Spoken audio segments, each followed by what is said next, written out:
Hi guys, samahan niyo ako sa aking journey papuntang Ortigas or simply EDSA. Ngayon maghihintay tayo ng tren papuntang EDSA. So ngayon tignan niyo muna ang ating napakagandang MRT at walang masyadong tao dahil kahapon ito nangyari ha.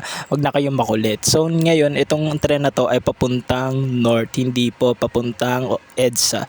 Napakaganda at walang masyadong tao dahil hapon ito nangyari at wag na kayo magreklamo, okay? So ngayon tignan nyo ang napakaganda kong shoes na hindi pa nalilinisan ilang araw na or ilang buwan na dahil hindi ko masyadong nagamit. So sorry na. Okay. So ngayon dumating na nga ang ating tren na sasakyan papuntang Ortigas or EDSA. So ngayon papasok ko tayo sa loob at syempre nagtutulakan syempre. Wag muna magtulakan syempre. Papasok ko tayo sa napakalamig na MRT. Ngayon syempre enjoy nyo muna ang aking journey. Okay, let's go.